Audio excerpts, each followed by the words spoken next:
Their aura is unequal. Well, let's do it. Yeah, let's do it. Or whatever. And it's going to make it a little more raspy, and I follow directions. Their contents are legendary. That little sheet you see is his concept drawing. Their attitude is embraced. Tune in to one of the most up-and-rising kaiju-sized groups within our community. So go ahead and watch all of their creative content, including that of the Raw Attitude live interview, where they have special guests ranging from actors, directors, toy creators, artists, and many, many more. You can also find them on multiple of other social media platforms, ranging from Instagram, TikTok, X, Facebook. You could even sit back and watch your favorite classic monster movie and even watch us go through one of the most iconic games on Twitch. Featuring your hosts, Eric Stolp, Adrian Settle, Joe Myers, Samson West, Jordan Adorno. They are the Monsters with Attitude.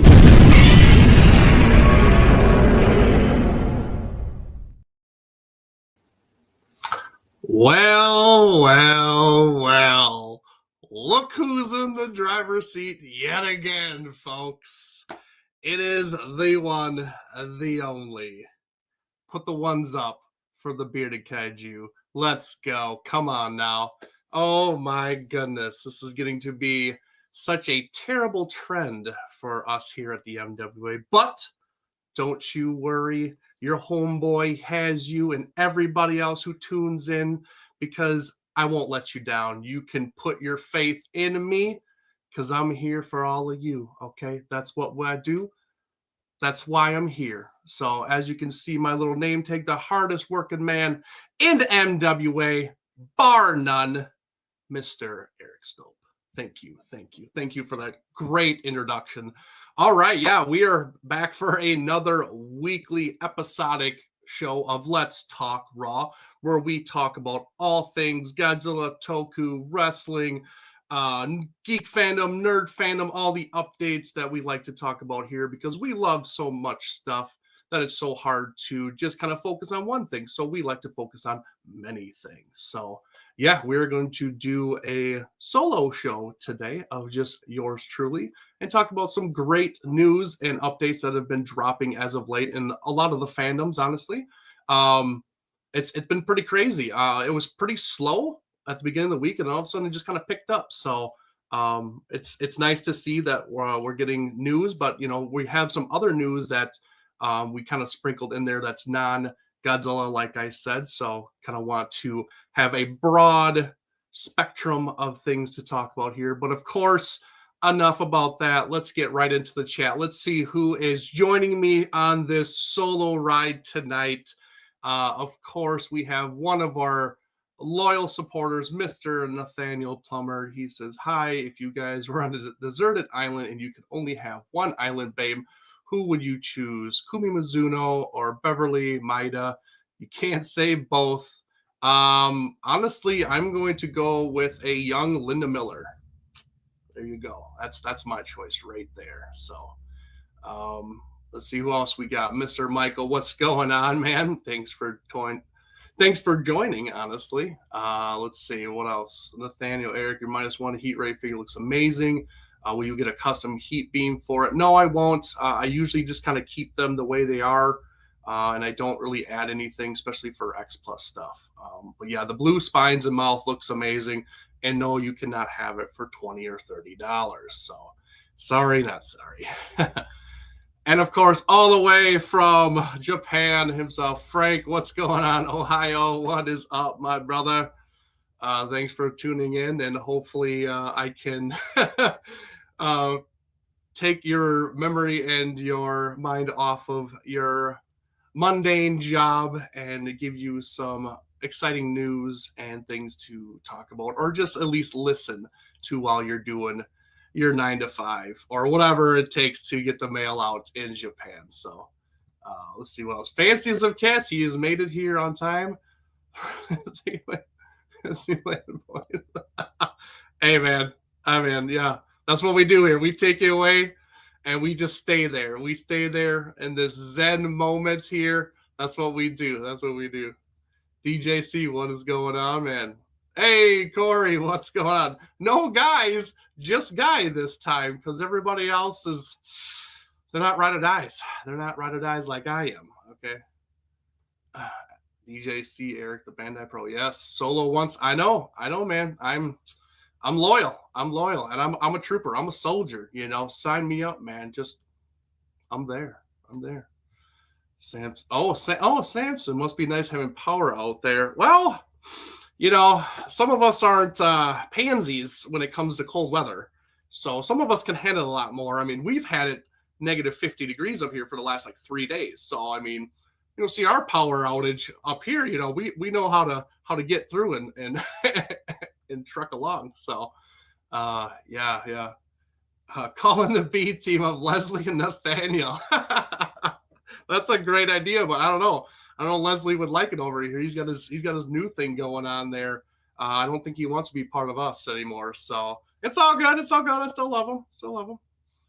And Nathaniel, love you too, buddy. Love you too. Thanks for being here. Thanks for not having me be alone here. And I got people here supporting me. Do you need to swoop in and save the show? Yeah, Corey. Hey, man, you did such a great job. It was so fun to talk to you and have like not in person, but like in person, I guess, through the camera kind of thing. Discussion. It was so fun to talk Sea Monster with you. So it was a lot of fun. So thank you for doing that, and hopefully you had a great time. But yeah, with that, let's get to the news, everybody, and see what's going on here. Let's see what our fellow Monsters with Attitude brethren have cooked up for me today here. We're going to do a solo screen here with the stuff on here so you can actually see everything. So first up, we have some Digimon apparel coming out, which is actually pretty cool. Pretty cool, actually. I don't know if anybody else has ever done this. Maybe they've done it in the past, but I haven't seen anything as of late where people are starting to go into the Digimon realm and actually do merchandise, especially like clothing line and stuff. So it's good to see that they're actually doing that. Here we have a Greymon coat, obviously the distinguishing colors of blue and orange.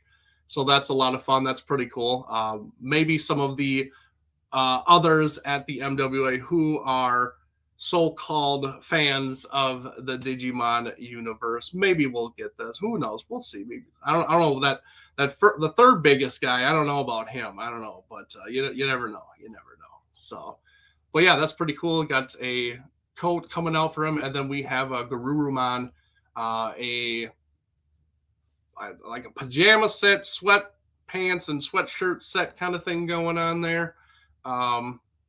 Looks pretty cool. Obviously, distinguishing design and colors as well for this one, so you know exactly what's going on. Hey, you ain't here to defend yourself, so I'm going to talk all the smack I want.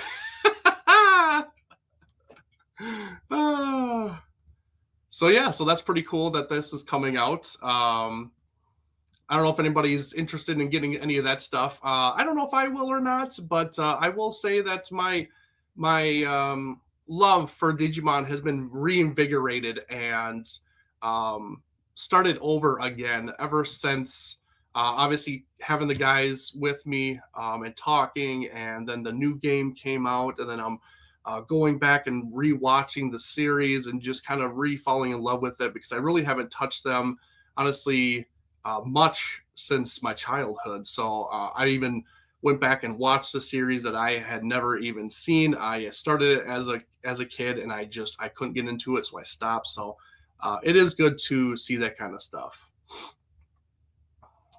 Nope. Sorry, Samson. I ain't letting you on. Nope, sorry. It's closed. The show has begun. No easy ride-alongs. Okay, we're not doing that. We're not doing Jordan, what's going on? They're also doing shirts and hoodies of the other characters. Yes, I did see that, but our person that does the slides did not include it. So, dang it. But next on our docket here, we have the new CCP of Ella King from the Ultraman series. So that's pretty awesome. I do love that. I think Ella King is probably my second or third favorite Ultra Kaiju, honestly. I do like the design. I like the character overall. He's pretty badass. And this is releasing in May of this year, and it's going to be around the $181 mark. So pretty great. CCP does a lot of great stuff. They're kind of in the realm of soft-fubi and like realistic. So they kind of get both ends of the spectrum, which is great. So kind of a one-stop shop for all your things Ultra Kaiju and Godzilla Kaiju and whatever else. They kind of want to be that number one, which I don't blame them, you know. So they do a great job. I believe this is the 30 centimeter figure. And then they also do, like I said, kind of the more soft-fubi colored, stylized kind of figures in their lines, which I have said before. I do want to get some on and in my collection because I actually don't have any CCP at all in my collection. But there is some stuff that have caught my eye that I hopefully can get down the road, honestly. So here's hoping. But yeah, some pretty great stuff from CCP coming up. Also here we have a finger puppets of Ultraman. Don't mind me. You gotta take a drink. A lot of talking when you're, by yourself. But I see that there is no price or release date to be determined. But something cool coming from Subaraya and the Ultraman franchise. These look adorable. They don't have my boy in here. Gamora's my boy, but they do have Red King, so I do love that. I think Red King's probably my second favorite, honestly. I'll have to move Ella King down. Like Red King is just. I mean, he speaks Ultraman. He's been an Ultraman for so long, since the first series of the 66. So, I mean, he's iconic, and he's such a bully. He's such a just a little badass guy that just likes beating up and picking on these other kaiju, and he knows it too. So it's a lot of fun watching him. So yeah, a lot of great stuff. There is Ella King in there, so that's awesome. And then looks like Ultraman and Ultra 7. So lots of great stuff coming from there. Oh. All right. So this was big news for us, I think. And I think it should be overall, because if you have not seen the first Primitive War movie, you are definitely doing yourself a disservice, because that movie is better than the newest Jurassic World movie was. And I'll fight anybody on that hill, because that new movie of Jurassic World was garbage, and I didn't like it. I really didn't. If you liked it, that's fine. That is completely fine. That is your opinion, and like what you like. I'm not saying that I don't like you for liking it. I'm saying, in my opinion, I did not like it. It did not hit anything for me. It was trash. But this movie, I watched it with a couple of other MWA members, and it was a lot of fun. And definitely what I was expecting from a modern day dinosaur film. It was just gritty and just grounded and just kind of rubbing the dirt right on the lens, it was just right in there, and I loved it. I loved every minute of it. It was suspenseful. There was gore and blood and all that kind of stuff going in. It was for an very lower budget compared to what Jurassic World and Jurassic Park and that whole franchise does.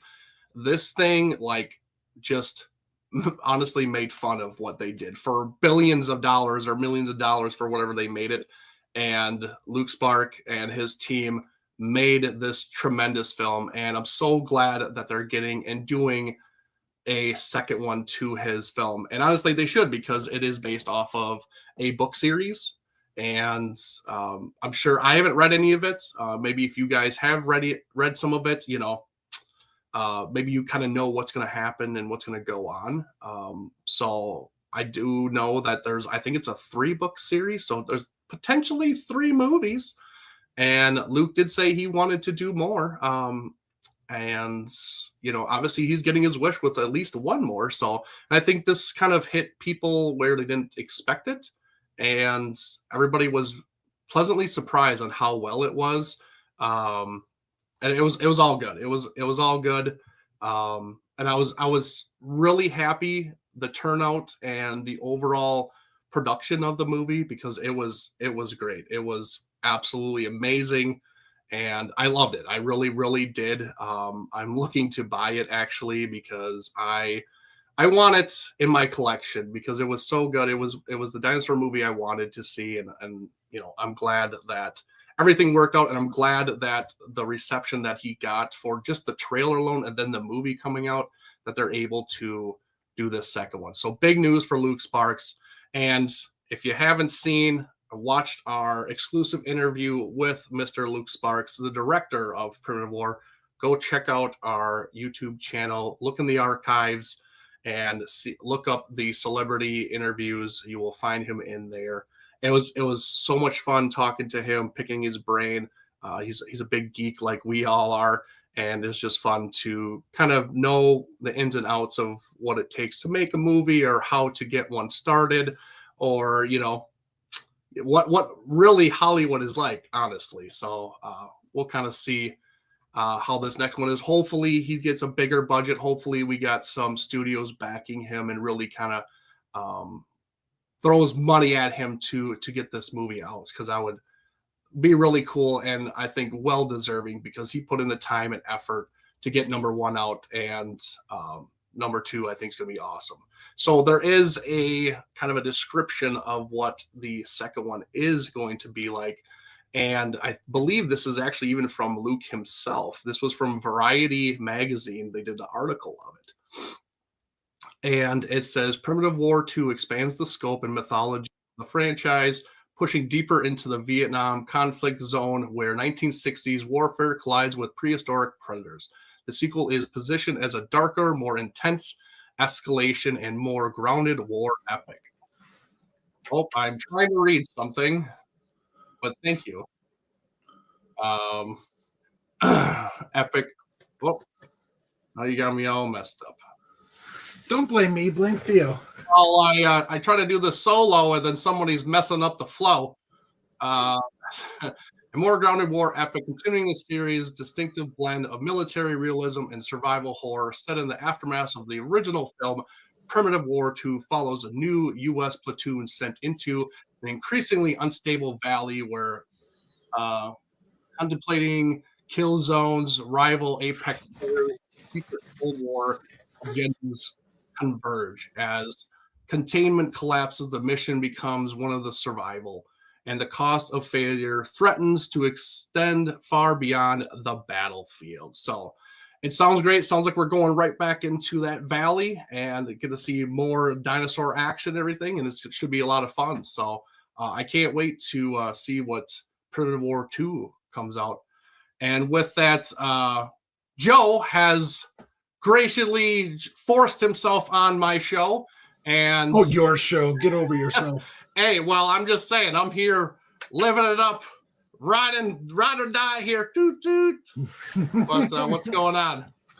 Nothing. I was watching in the back, and I heard you talking about Primitive War, and thought I could maybe jump on for a quick minute, give yourself a little resty poo, since you're a sick little guy. You need a little drink of water. No, I'm excited for Primitive War 2. I kind of wanted to jump on and just say, I kind of echo everything that you said, Eric, that what Luke and his team were able to do with literally probably a 50th of the budget that Jurassic Park had. I thought it was way better, and I would love to see what he can do with a bigger budget. And I've mentioned this a few times on some of our other videos. Like there should be a documentary or something that's done about why the CGI and certain movies of the mid 2000s seem to look so much better than a lot of the big budget Hollywood movies that we get today. I always bring up Davy Jones as an example in Pirates of the Caribbean and how just fantastic he looks. And if you were to see some modern day Marvel movies, it's just like, man, what's going on? And for him, I'm not going to sit here and say that Primitive War can compete with Jurassic Park as far as the CGI, but I will say for what he did, I put him at least in the ball game. You know, like maybe Primitive War didn't win that fight, but there was enough marks on there to know that there was a fight happening at least, and I think that's super impressive for the budget and resources that he had. Oh, absolutely. It was a David versus Goliath type thing, like, and I think he knew that, but he didn't care. He wanted to make this film because he's passionate about it, and that's kind of, I think, where we get the best movies is when there's a director, a writer is passionate about the topic, the movie, whatever is going to go on. We get the better movies because they put a lot of love and effort into it, and they don't just throw something in there just to collect a check. That might not be a real thing, but sometimes it seems like it, because today's age, the movies just aren't good anymore. And I wish we could go back 20 years and start getting some of these movies or re-seeing these movies, because they're just not the same anymore. And they're all just kind of recycled and just kind of no thanks, and I'm glad that he did this movie. I was very hopeful with when we saw the first trailer, and honestly, it did not disappoint. So, like I stated, if you guys have not seen it, you definitely need to go check it out. I know it's on Amazon Prime. You can rent it there. I believe it's even on Amazon, the website where you can buy the physical. So it is out there now, but definitely go give it a shot, because you ain't gonna be disappointed. You're probably gonna be like, holy crap, that was actually an awesome movie. And I almost guarantee it, honestly. Corey goes, I've had tumors that were more enjoyable than Jurassic World. Hey, you ain't wrong. You ain't wrong. Thank you for sneezing right into my mouth, Theo. What do you think, Eric? Do you think we should invite Luke back on for a second follow-up?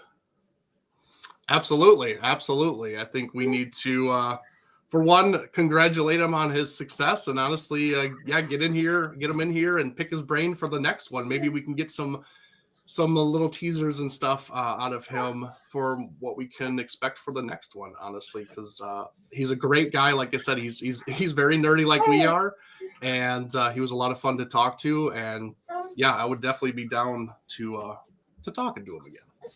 Yeah. Well, I'm gonna boogie. I just wanted to come in and say hi. Mm-hmm. I jumped in and saw that it was Primitive War, so I definitely wanted to give my 2 cents. Oh, Nathaniel told you to ask me his island question. Oh, okay. Sorry. I don't know what that is. His island question was right here. So he asked, if you were on a deserted island, which island babe would you want? Kumi Mizuno or Beverly Maida from Son of Godzilla or Sea Monster? Ooh. Can't say both. Both are cute. Well, I think that's tough. I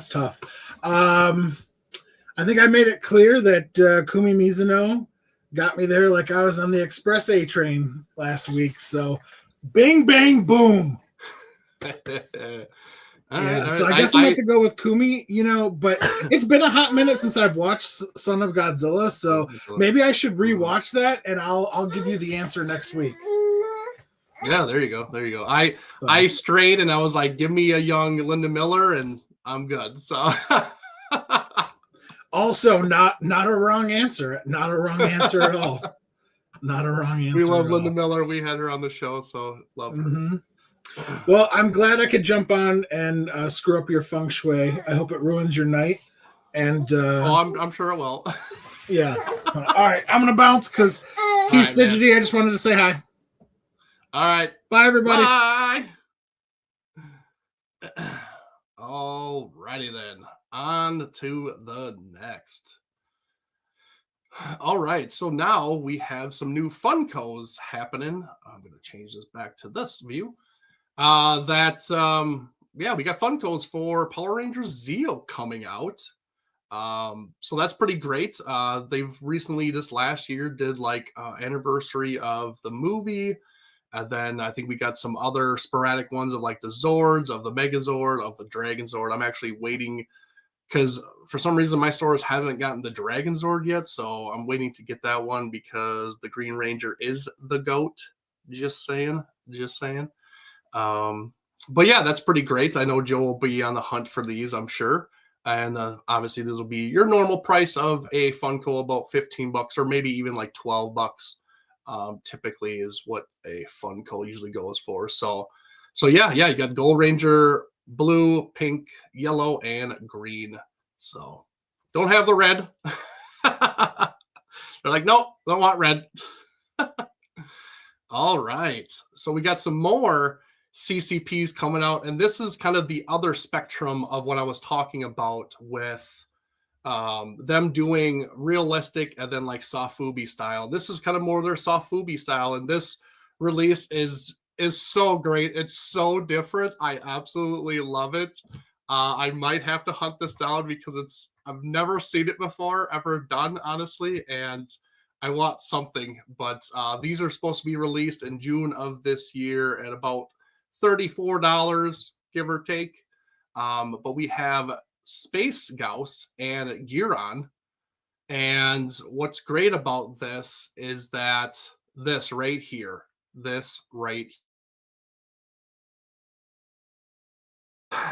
whew, I'll just see there. This is awesome because that picture alone says 1,000 words.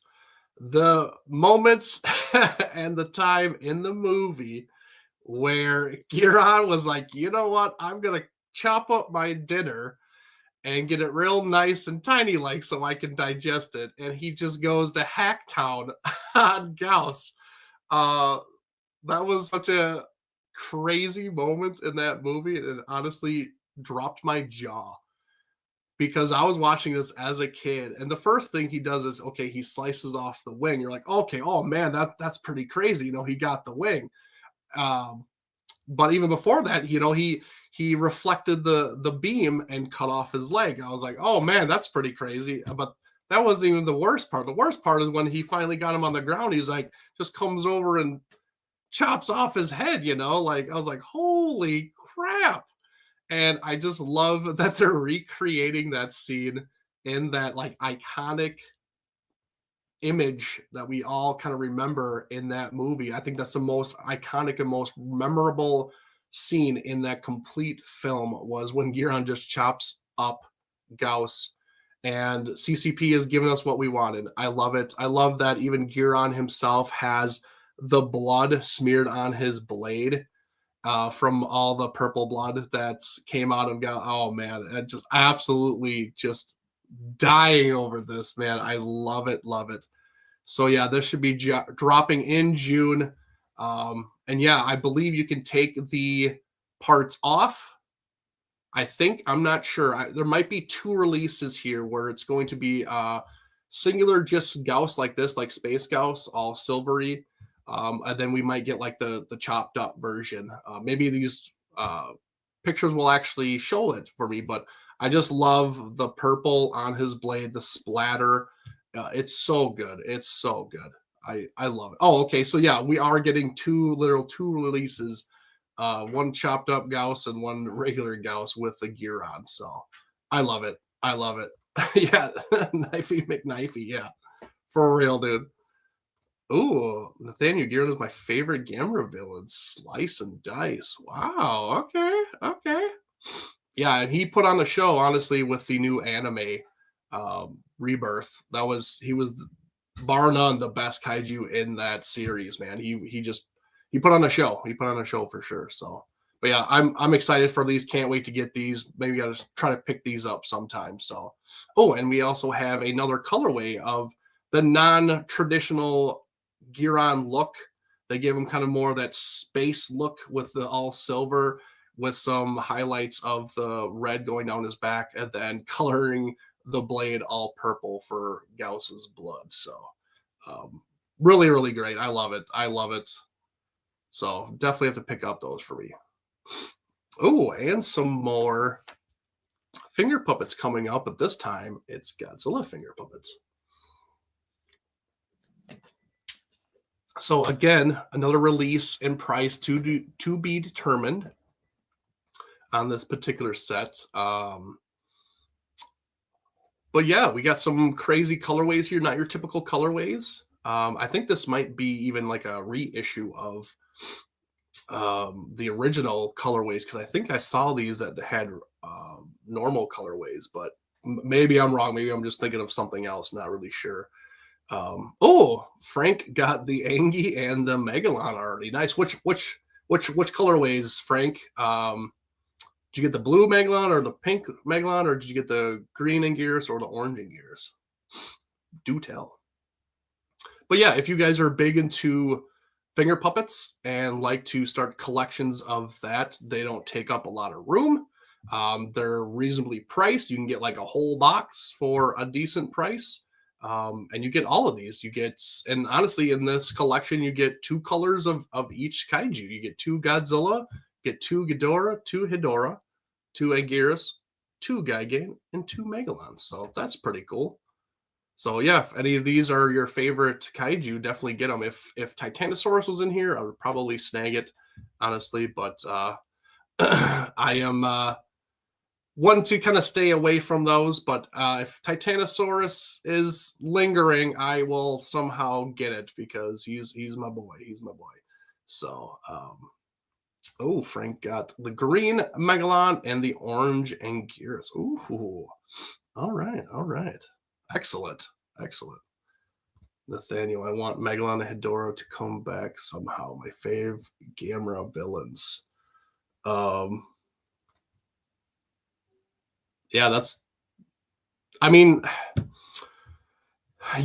Megalon is hit or miss. I do like Gigan a lot more, honestly. I could see them doing Gigan, but it depends on how crazy they get with the villains and what everything turns out to be, honestly. I don't see them coming in the Japanese, honestly, because they're going to be a little bit more grounded with that, a little bit more realistic.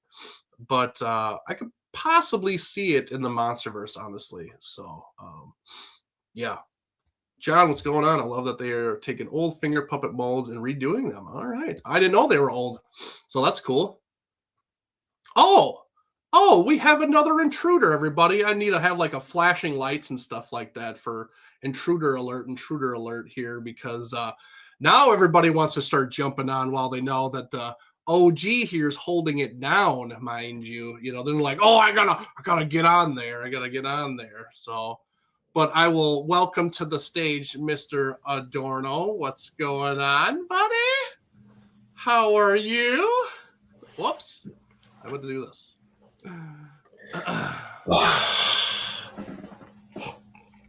I need a hug, Eric. Mm. Oh, man.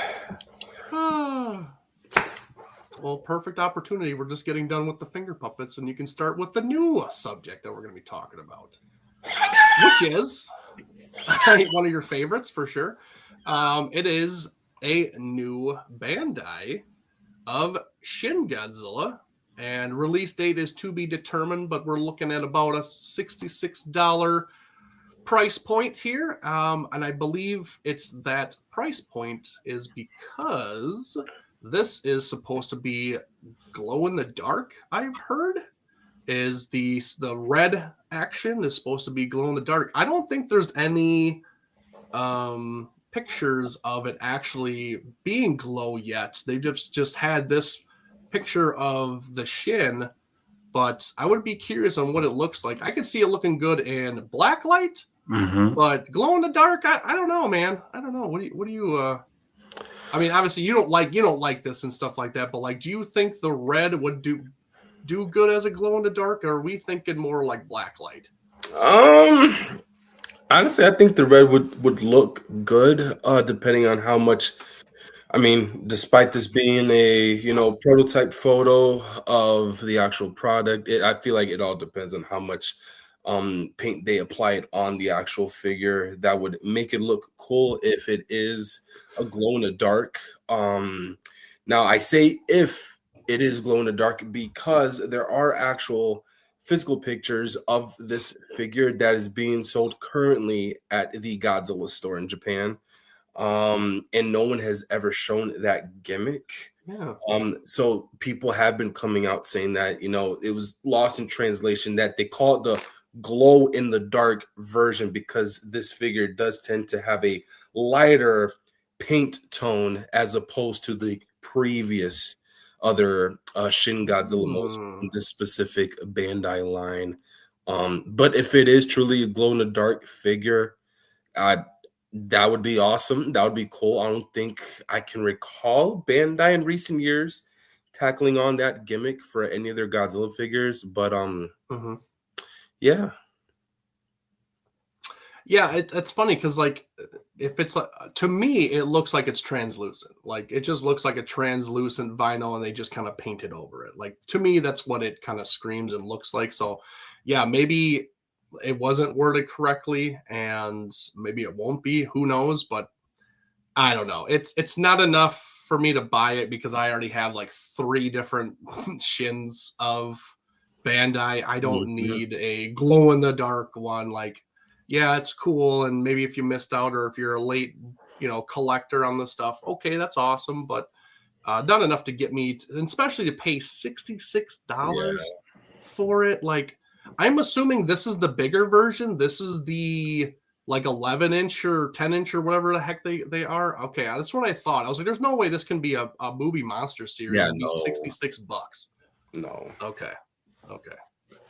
Had to throw this up there from Corey. This is to you, Jordan. Oh, sure. Now Jordan appears. He didn't want to go toe-to-toe on Kong last week. You tell him, Corey. If I went toe-to-toe with Kong, it'd be no challenge for me whatsoever because I would have shut that down really quick, Corey. And that's funny. But yeah. So, yeah, I mean, it looks, like I said, it looks like translucent vinyl, honestly. So that's what I would go with, and maybe that's what it was meant to say instead of glow in the dark. Yeah. Who knows? I mean, Nathaniel, I'll try not to. I really will try not to, but you never know. I should never say never because my opinions and feelings change on a daily basis. So. All right, so the next one we are talking is the Haya Shimo. So this is the second release of this because they're doing maybe even third release of this. Honestly, I'm not really sure, but this is supposed to be a light up version of it, if I'm not mistaken. Which correct me if I'm wrong, this might be the first light up Haya has done in their line. I think they are doing a Godzilla. They announced the Godzilla first, if I'm not mistaken. I'd have to go back on my Haya encyclopedia, but yeah, this one definitely caught my eye since I feel like this was been talked about more than the Godzilla. It's pretty cool. I think this would be their third Shimo figure. The first one being the standard articulated one. The second one would be the statue that was paired with the evolved Godzilla, and then this one right here. I am curious to see how a light up effect looks like on Shimo. Not that I would, buy her or anything like that. But I always say, like, if you're gonna go around the realm of trying to make a figure really shine in that aspect, making it a light up figure, there are a crap ton of lights that you would have to apply to really make it like live up to its expectation. For the price point's not bad, but I don't know. It's one of those figures I would like to see in person to really see if it's worth buying for anyone that tends to like jump at these type of figures. Because if not, and the lights are dim and they're pretty crappy, that would be kind of upsetting.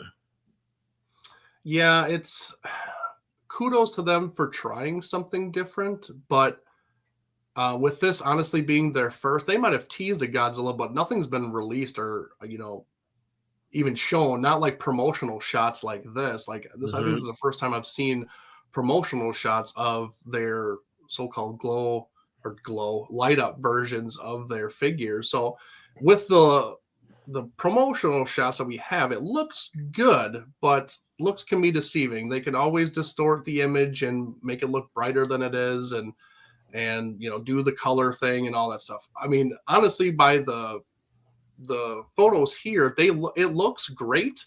I think they put too much light on her to really see what that light up really can do, because you can see that kind of spotlight. So that's kind of the magic of photography, is kind of making stuff lighter than it actually is. So I would pump my brakes on this for sure. Unless you're a huge Shimo fan and you're a huge Haya fan and you just kind of want it and you just, regardless, you're going to get it. Cool. That's great. Buy what you love. But for me, with a company that is doing rather well, but that's their first attempt at this stuff, usually it takes them a couple tries before they perfect it, honestly. So yeah, we'll see. I'm eager to see what they do and what it turns out to be, honestly. So. Yeah, same.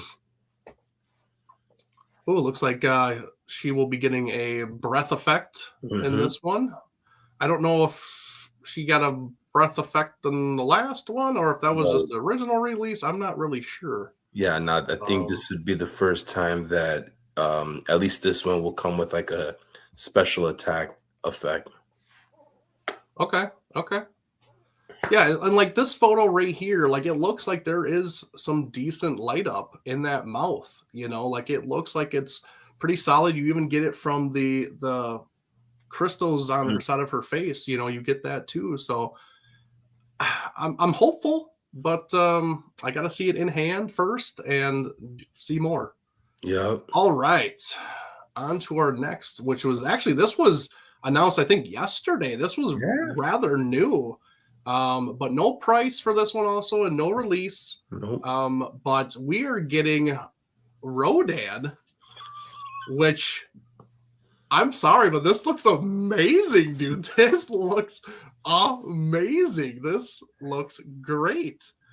Man, what do you think of this? The second that pre-orders drop, I am copying this instantly. I don't care if I'm at work and needing to restrain a patient. I'm going to do that while ordering it on my phone. Like, dude, this looks absolutely insane. This is obviously the 64 Rodan from Ghidorah the Three-Headed Monster. And for anyone that does not know, that was my first Godzilla movie ever. So that's another reason why I want to cop this. And of course, being that this is Rodan's 70th birthday, we haven't gotten any Rodan stuff as of late. I think this is the first big figure reveal so far this year. I mean, we're still in January, the year's still young, but yeah, this is really exciting. Yeah, and if I'm not mistaken, this is going to be an exclusive to either Funko or some other place, because there's a purple sticker on the packaging there, and usually that's an exclusive sticker. I just can't remember what it was. I would have to look into it, but it could be even Entertainment Earth. I can't remember, but yeah.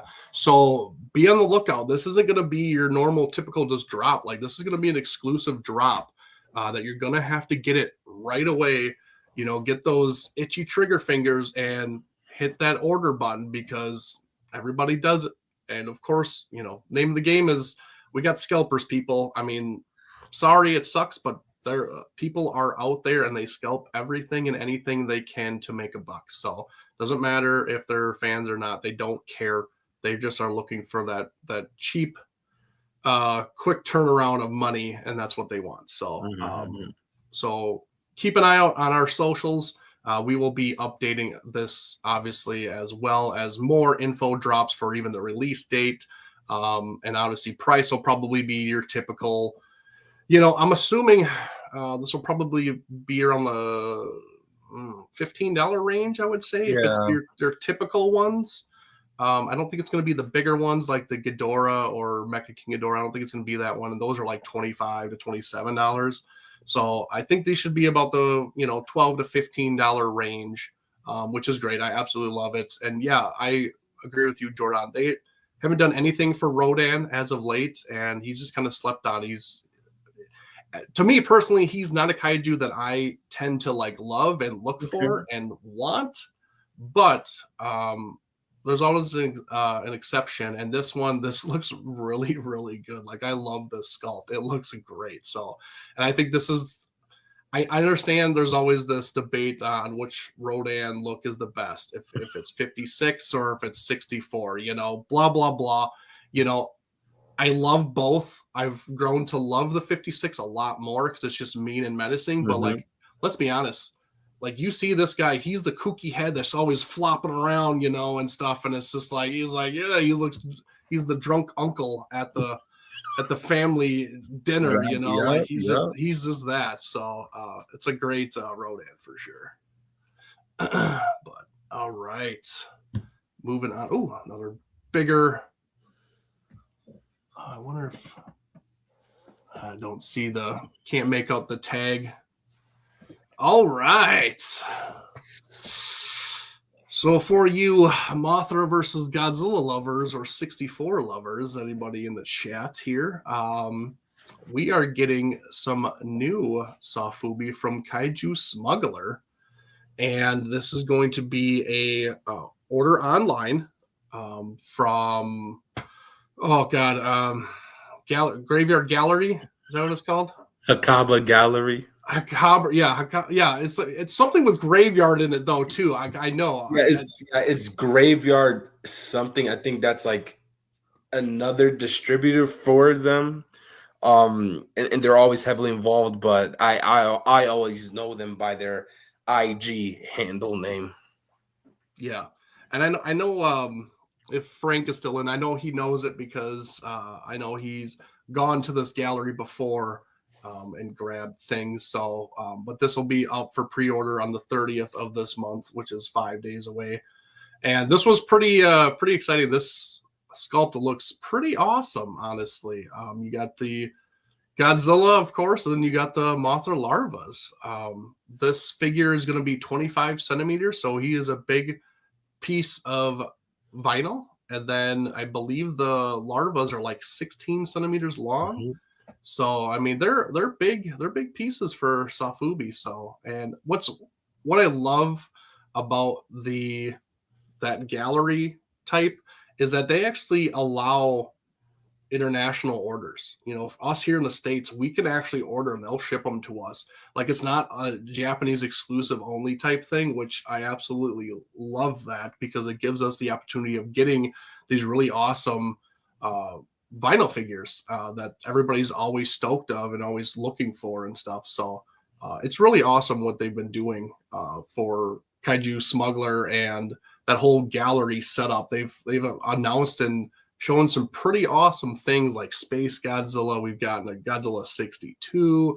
We've gotten the transforming Mecha Godzilla was the newest one. I mean, some great stuff. So I can't wait to see what else they're gonna do. But you tempted to get this at all?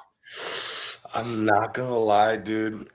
So for their 62, I almost I was like this. And it's for a stupid reason. It was before the damn tree. Okay, I'm a sucker for little added accessory to it, and the sculpt looked amazing. So I'm a 64 guy. I know as many times I crap on Kong and King Kong versus Godzilla, though that is a movie I tend to revisit very often. I love Mothra versus Godzilla. You guys heard me talk about it when we did our Mothra versus Godzilla show. And this definitely is something that I will be on the hunt for.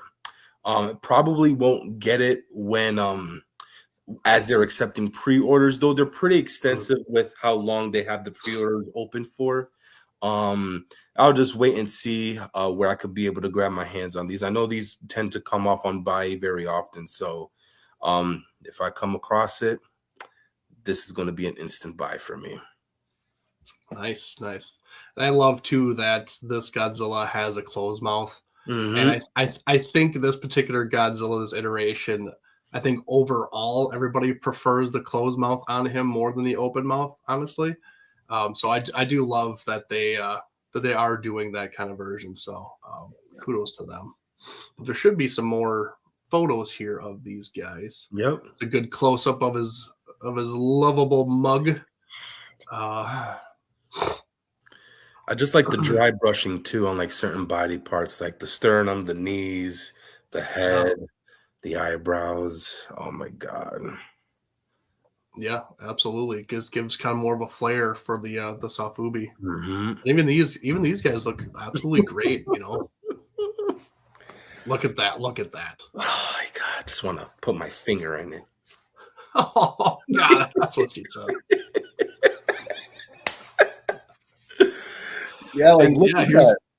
Here's a great example of how big it is. Like that's someone's hand, and it's hanging off the hand, so it is going to be a big hunk of vinyl for sure. I love it though. I love it. It's so good, so good. Oof. All right. This is what I need right now because I need Vicks in the air and stuff to really kind of. I don't know if you guys could tell, but I'm a little stuffed up. I'm battling sinuses, and obviously, like I said, it's like -50 up here in the north, so it's not fun. But I need something like this where I can spew out some Vicks Vapor Rub and get me to breathe a little bit better. But this is the aroma diffuser of Godzilla 1995 or Burning Godzilla, and this is releasing in Q2 or Q3 of this year at approximately $190. Don't know if we know how big it is yet. I'm assuming like 25 centimeters. I'm assuming, but it looks cool, and as of late, they've gone to a lot more like products that like are for home use. We've gotten toilet paper holders, and we've gotten like napkin holders or tissue holders, and we've gotten pillows and blankets and humidifiers and stuff where he's spitting out stuff. Like it just kind of all kind of rolls into one where they're kind of doing this stuff where it's like, all right, what else do people need that they typically want in their home? And let's put a spin on it, and let's throw Godzilla as the mascot of it. So it's really cool. Are you going to get this by chance? I'm not gonna lie. There's a Burning Godzilla that is expected to ship to me this year that I think is going to be the cream of the crop for Burning Godzilla figures for me. So I'd have to pass on this. But I do know someone that's in the chat that did just so happen to buy this. It's this individual right here. Alex reached out, was like, dude, Alex, I did something that maybe I shouldn't have done, but I did not care at all. This looks amazing. I need it. So we were talking about this a little bit. I wanted to get a much more in-depth description of what this was, and he helped me figure out a little bit of what this was. And yeah, it's cool. It is cool. I'm a sucker for Burning Godzilla as well, so this is really cool to see. Yeah, absolutely. And obviously Alex says if you read it right, it's 31 centimeters, which that's a big guy. That is a big guy, just for only his half, of his body. So, and it actually is a great picture of it. Actually includes the oils that you can put in it, which is great. You don't need to buy your own, but obviously you can buy your own and use it that way. Oh, and it has a option for closed mouth and open mouth. Light up, and then the oils go in the back of his neck where you just kind of take it off, and the remote is his tail. Like, come on. Snap. I will say congrats, Alex, because this looks like a really cool little item to grab, and I don't think you should feel sorry for grabbing it because this is a little neat. This is, I mean, light up, alternating mouths, and it's practical. It's actually useful, and the remote is freaking his tail. Come on now. He says it roars in the mouth. Yeah. Oh, it opens. Oh. Alex, you're gonna have to take videos when this sucker arrives and post it on our Facebook, dude. For real. That's cool. I didn't know that it did all of this stuff. I just thought it was just, hey, look, it's throwing out oils and stuff, and it looks like burning Godzilla. Ha ha ha. But nice. I like it. Goodbye, Alex. Goodbye. Gotta support my fellow collectors, even if they think, oh, it's bad. No, it's not. It looks great. Oh my, come on now. Come on. Even the bottles are textured as Godzilla's skin. Like, come on. Like, they are going all out. And our smells of choice are Oblivion, Crimson, and Abyss. Don't know what they smell like, but they're cool names. So, but even the bottles. Good Lord. Like, they are not leaving any stone unturned. And okay, here's the remote. Dude. You're hitting the spines. You're like, click. That is so cool. I am somehow, you piqued my interest now. Corey says Oblivion smells like cinnamon. Okay. I love cinnamon. Ooh, there you go. Oh my God. Oh man, I picked the right time to get a place. Dude, that's what I said. I was like, you ain't gonna have any money for anything. Oh, that's awesome though. That's great. Oh, okay, good. I'm glad someone put this in there because I had an extra slide, if nothing, because I think this was just announced today, honestly. So breaking news for Funko and the Pops is that we are getting more -1s, but we are getting a keychain heat ray glow version. Then we're getting a Godzilla heat ray normal size, which I think actually that might be the bigger size if I'm not mistaken. Yep. And then we're getting the Godzilla swimming, which I'm assuming is going to be like the size of the sleeping Godzillas that we've gotten as of late, but which is a lot bigger, which is around like the $25 range or so. But yeah, like breaking from Funko, we are getting more -1 Funkos, and dude, I'm so on a kick for -1, dude. Like anything -1, I want to grab, dude, because I'm so in on the design, and I'll probably grab the heat ray for sure. But I'll just stay at that because I can say I'm not gonna grab the other ones because I might just grab the other ones. Yeah, but I know for sure the heat ray is a for sure buy for me. Same here, dude. Believe it or not, I do not own the -1 Funko that is currently available. I was trying to get my hands on it, even like at the few conventions that I had went to after it was announced for like maybe like a month or two or so. I was never able to come across it. So it's a little bit upsetting because like you mentioned earlier, scalpers, they're a real thing, unfortunately. And I was not going to, touch base on that. But for these to come out just at the time where I was just recently having this conversation to a fellow coworker of mine, it's truly amazing. That atomic breath -1 looks absolutely insane. That would definitely be the one that I'll be on the hunt for, and maybe a keychain. I'm a sucker for Godzilla keychains. I have a crap ton of the keys that I use on a daily basis.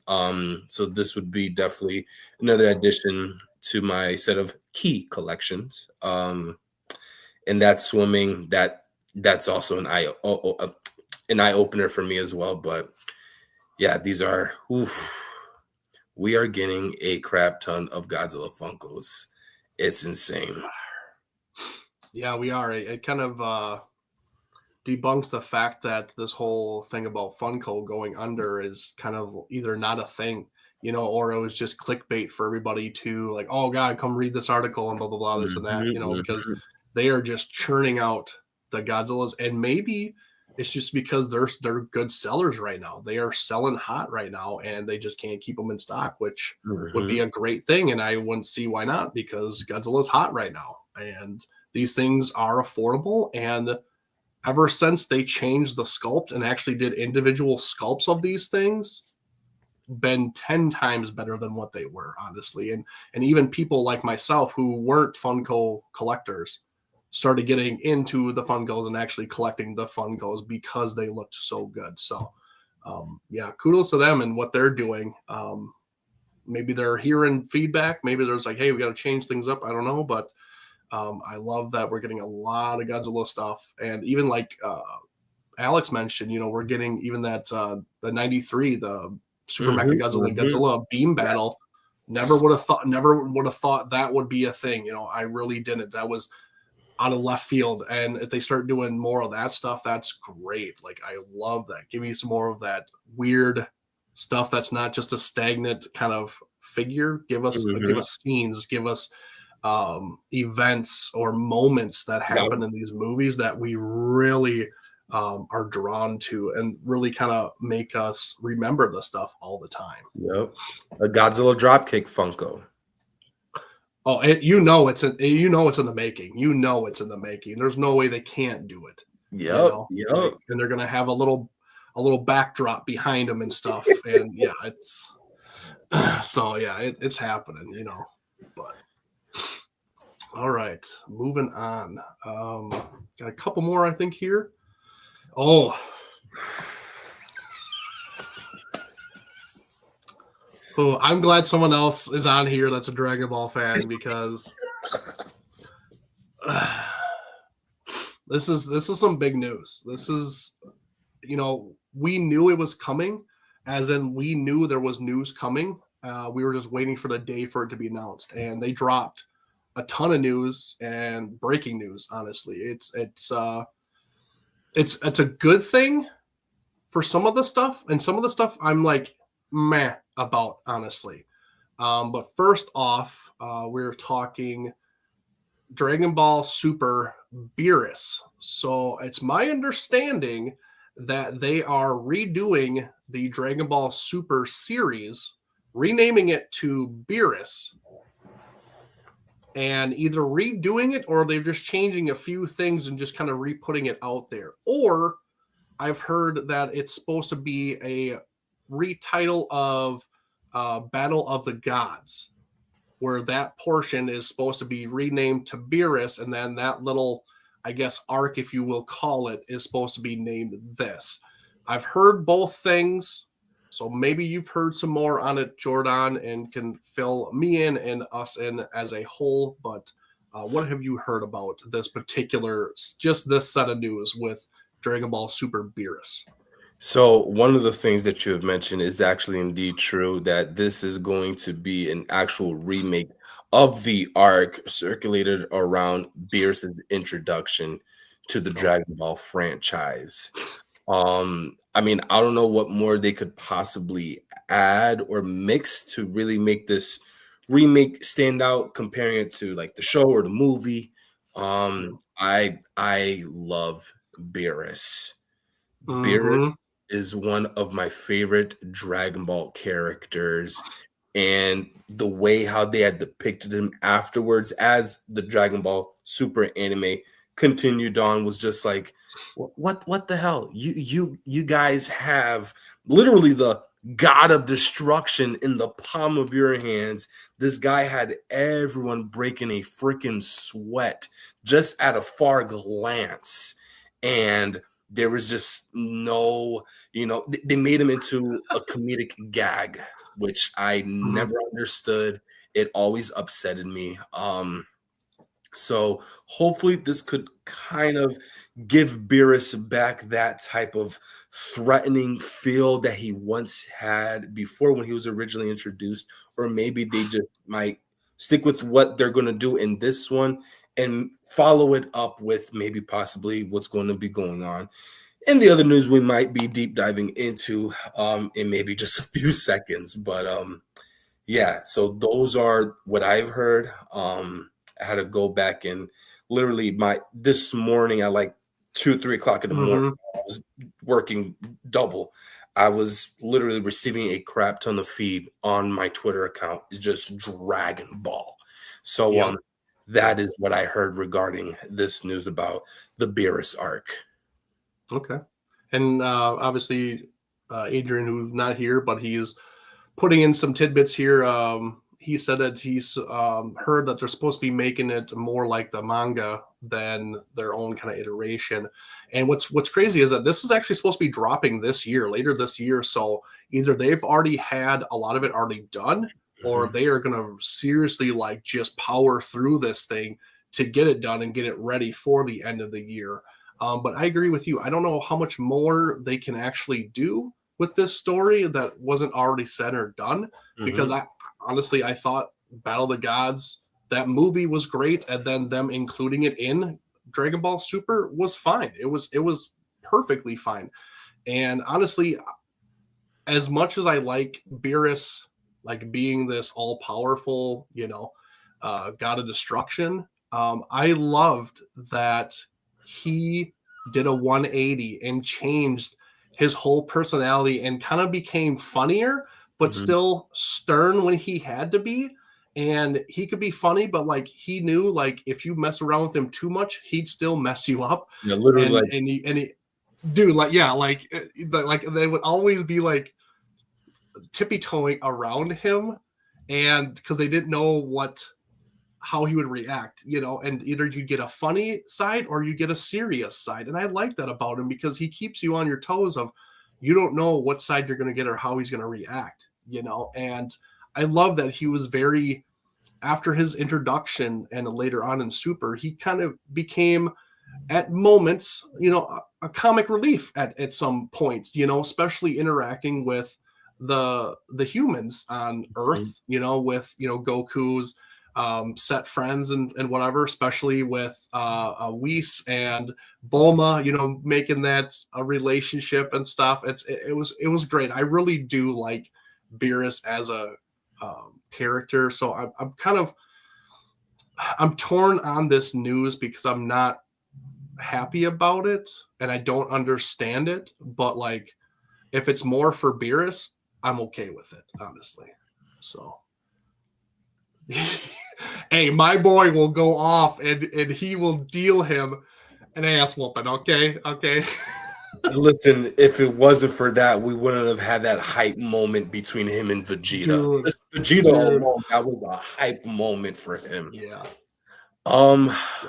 Just to add a little bit to what you said, Eric, I guess in that sense, I do agree. And just again, analyzing everything that Akira Toriyama has done in the past with previous adversaries that would go up against the Z Warriors. I am glad though that they did not like kill off his character or just, okay, we have him go back to wherever he came from and you guys won't ever see him again. I do like that he is a main staple in Dragon Ball.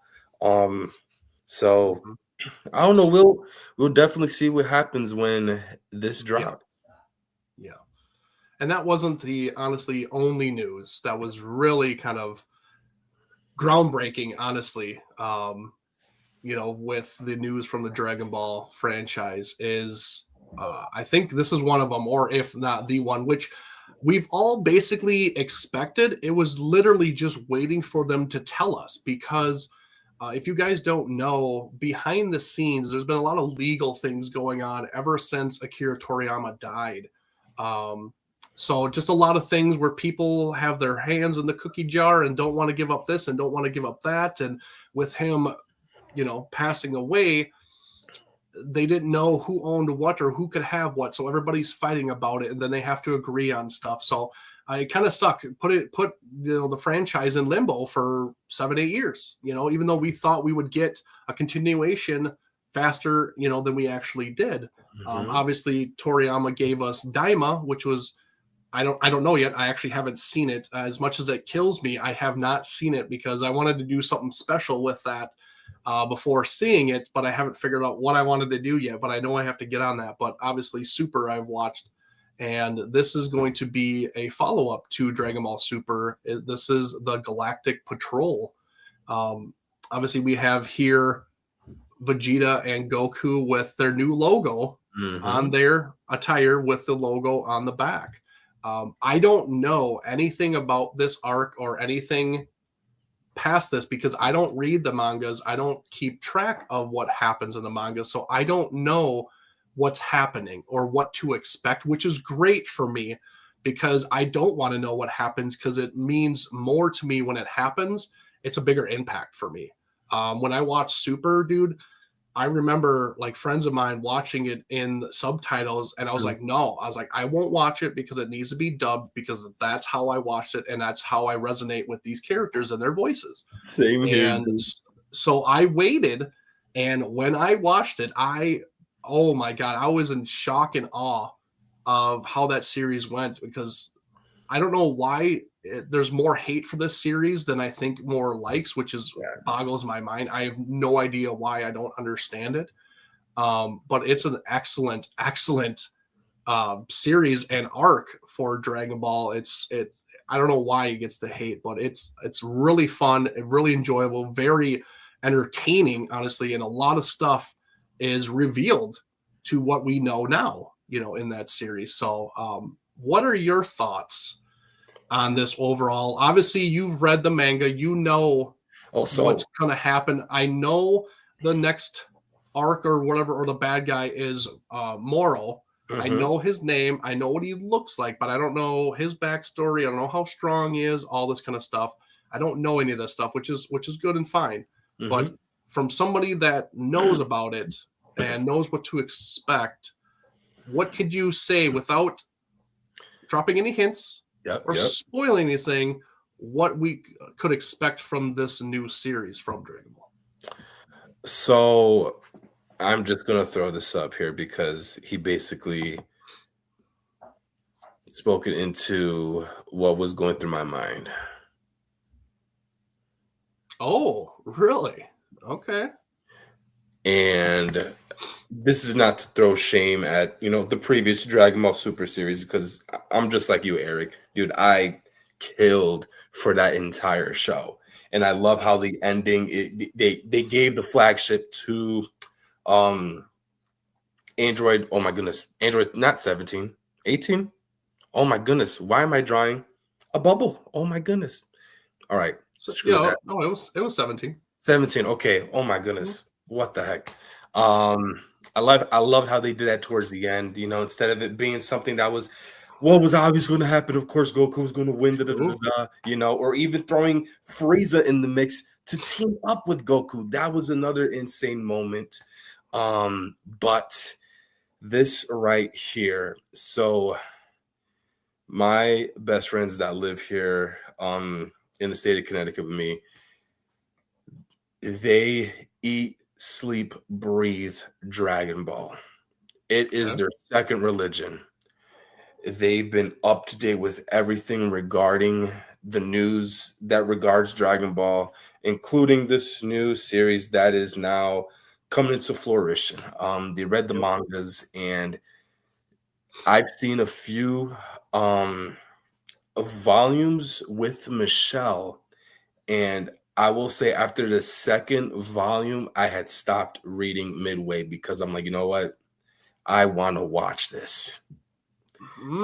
It's just the build up to Moro was insane.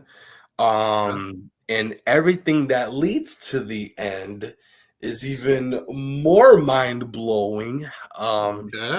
So this is definitely going to be a nostalgic trip for us diehard Dragon Ball fans, especially if you just so happen to be the few that dislike Super, and you guys would always say your go-to is Dragon Ball Z or maybe even GT or the OG Dragon Ball. Like, this is going to be definitely something around the realm that will revisit that. So I am excited. Yeah, for sure. And honestly, this news obviously dropped, I think it was today. And this new series, if I'm not mistaken, is coming in 2027. So don't expect this anytime soon. But it is coming in a year, probably a little over a year. Is probably going to end up going probably late 2027, but it's nice to know that we are getting this finally, and finally everything has been resolved for the most part with the Dragon Ball franchise, and we are getting more. And I do want to point out or highlight one of the comments. I think it was from, where are you? Nathaniel. He said, I think they should stop the Dragon Ball series. It won't be the same with Akira. I agree in a way, but I don't.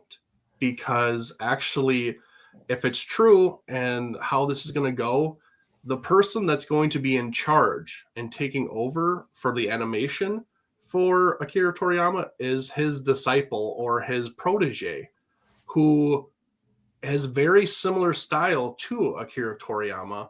A little bit different because not everybody's exactly the same, but they're very similar. And I actually really do like this younger man's take and version or the art style that he's going to do. I actually do like it.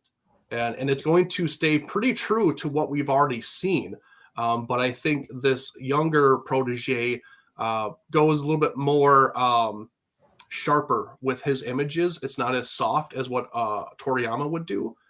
It's a little bit more detailed, if you will. So you shouldn't be sad or skeptical about this because I think it's in good hands. And literally, Toriyama was literally grooming this guy to take it over for him when he was going to be done with it.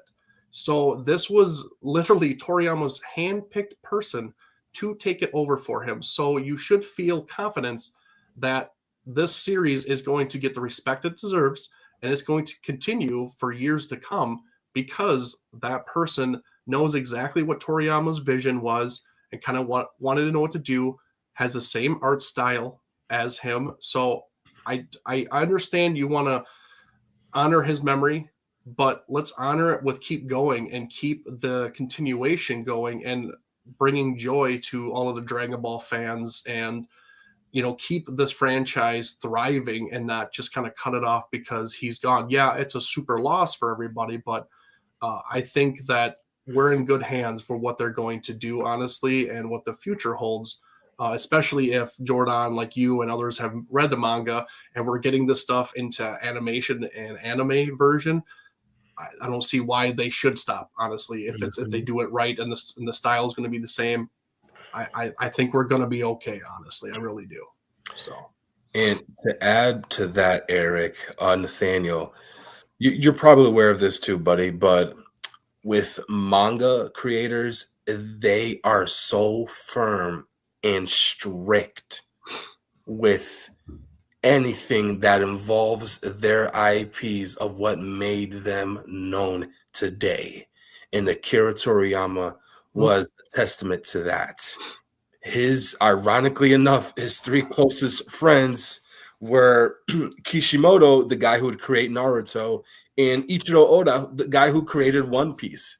And there was a time frame where Ichiro Oda was extremely ill and he couldn't finish a specific arc in One Piece that Kishimoto, the guy who created Naruto, would step in and help him finish that arc.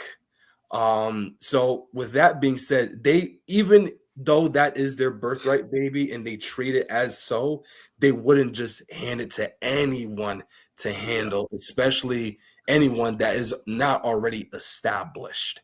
So for Akira Toriyama to pass on the torch to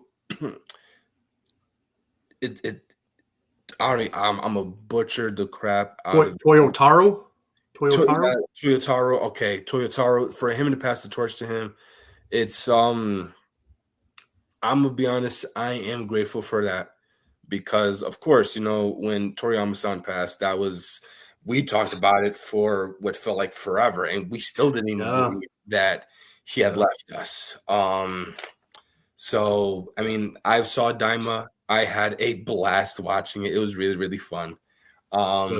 So with this, obviously, taking any more serious realm, especially with what I already know in the manga and seeing Toyotaro's style in the manga, I am even more excited to see this, because without a doubt, you cannot sit here and tell me, if you guys have not read the manga, that Toriyama-san was not the man that basically had gripped his hand to help him do what he needed to do to revive the blueprint of Dragon Ball.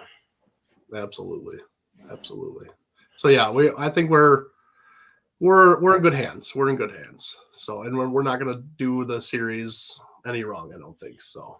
All right, a few more things to move on. So we got unveiled our first casting for the one who's going to play Kratos in the new, I believe, Amazon series. I believe they're the ones that are behind it, if I'm not mistaken.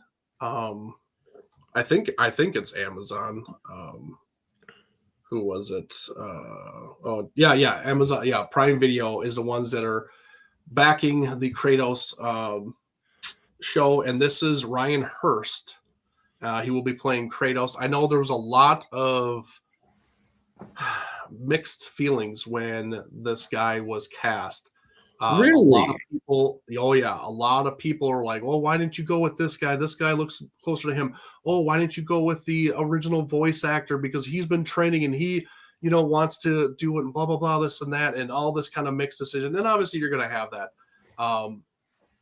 I don't know enough of this actor to say he's going to be good or bad or whatever. The only thing I've ever watched him in is Remember the Titans with Denzel Washington. Okay. One of the linebackers. Yeah, linebackers for that film and stuff.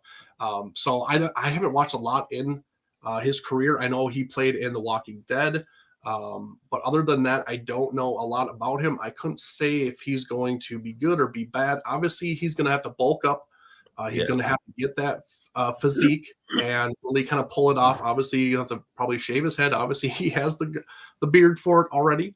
But I just say kind of let it go and just see what happens. Obviously, you can't judge a book by its cover, because does everybody remember what everybody thought of Heath Ledger playing the Joker was? I do, and I thought it was going to be trash. I thought it was the worst casting decision ever. Finds out he's the greatest Batman casting villain of all time. So I would just say just pump the brakes, let it develop. And once we have something to see and him portraying the actual character, then you can actually have a concrete opinion about him, if he's good or bad. Jordan, what do you think of this? Do you even care? Do you like the series? Do you like this casting? What do you think? So I am not one to really be able to speak on anything regarding God of War, but I did, ironically enough, come across the original, or the guy that everyone likes to call Kratos, the original voice actor, and I'm assuming that he's also the caption suit animator for Kratos in the video games. And he had spoke about this. So I don't know if, Alex just beat me to the punch, but yeah, this is Thor from God of War, the voice actor of Thor. So, and this guy is very, very well familiar with the God of War realm. And obviously he had pointed out that people wanted specifically the original Kratos to play Kratos. But of course, for multiple of obvious reasons, that would have never came to fruition. But he actually praised this individual and said that there is no one right for this role other than my man right here. So, hey, if the man says that, then you know what? Okay, I'll sit and watch with my hands crossed like this. Yep. So, yep. That's all you can do is just wait and see. And if other people give their blessings, maybe they see something in them that we don't. Alan, what is going on, buddy? What is up? Christopher Judge did the performance capture for Kratos as well. Oh, see, look at that! Look at that! Oh, very nice.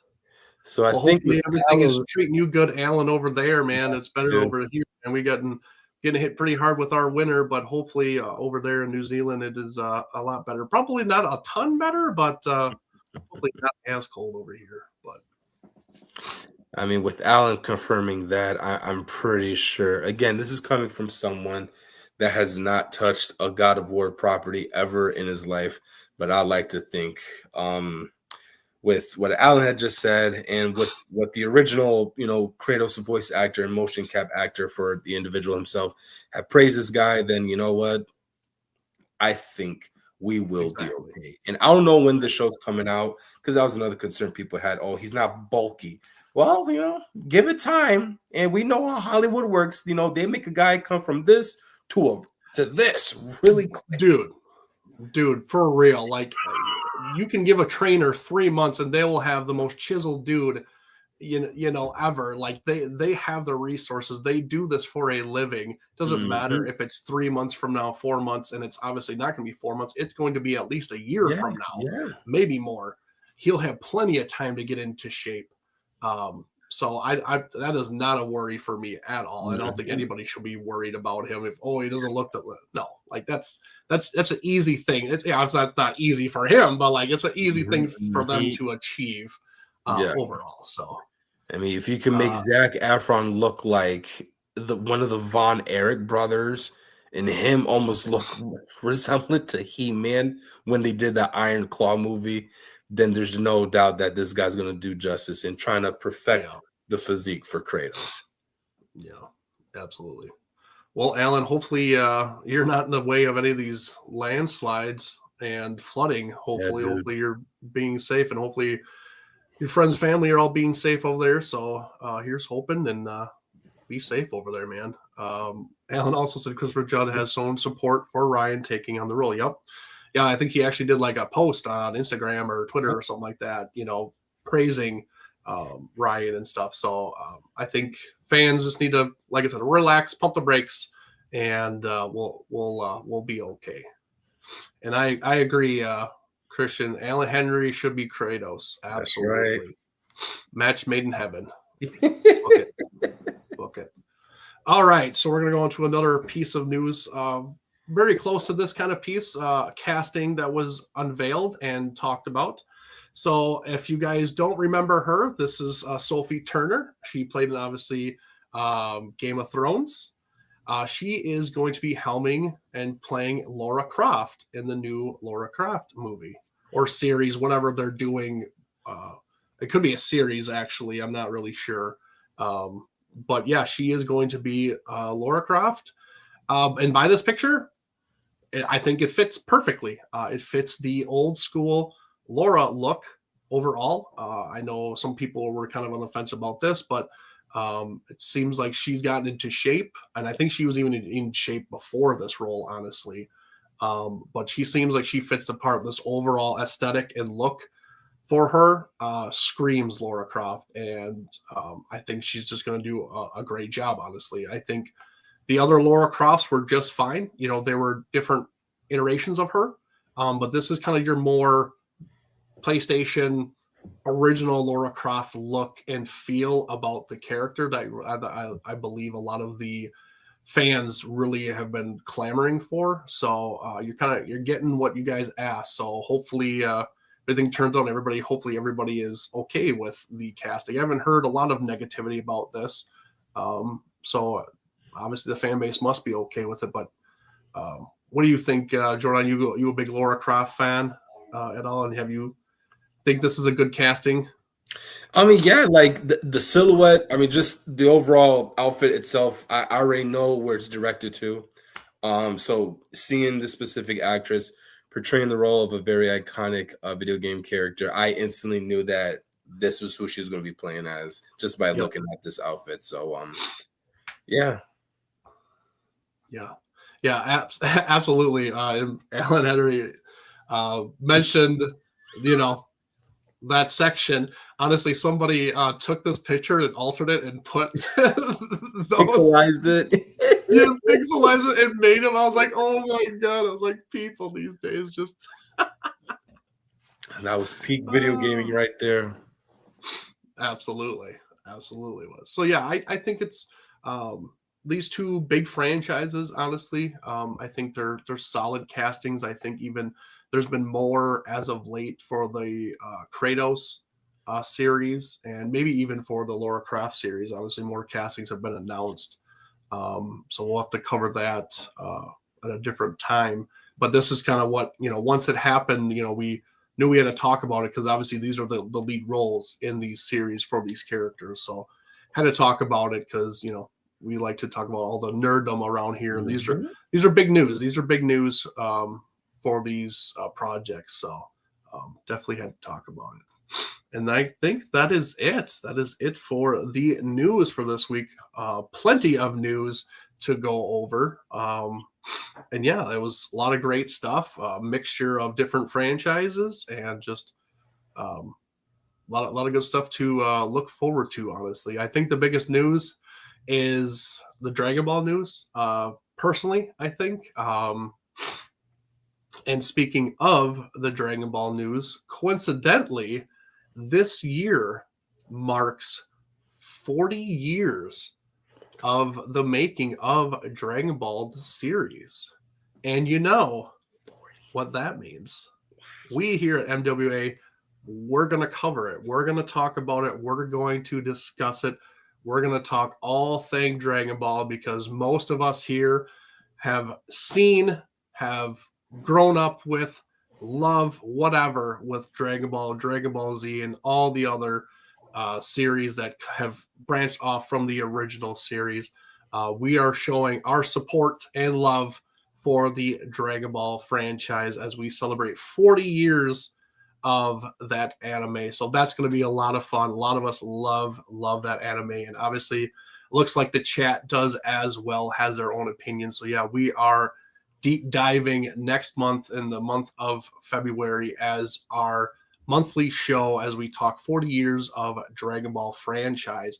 We're not just going to talk about just the Dragon Ball series, like not that one. We're doing the overall rundown perspective of the whole series of what it was, made out, all that kind of stuff. So that'll be a lot of fun. So tune in for that. It actually debuted in February in what was it, 96? So is it 96? 86. Right? 86. Yes. Right? We got that right? Okay, yeah, 86. Sorry. Yeah, I was like, hold up, math.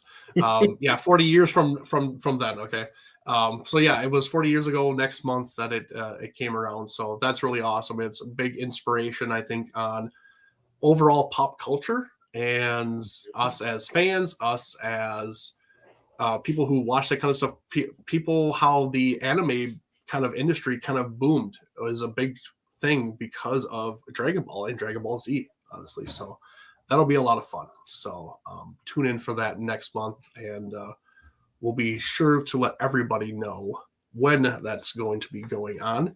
And actually, this particular person next to me will be hosting it. Me? Oh my god. Oh my god.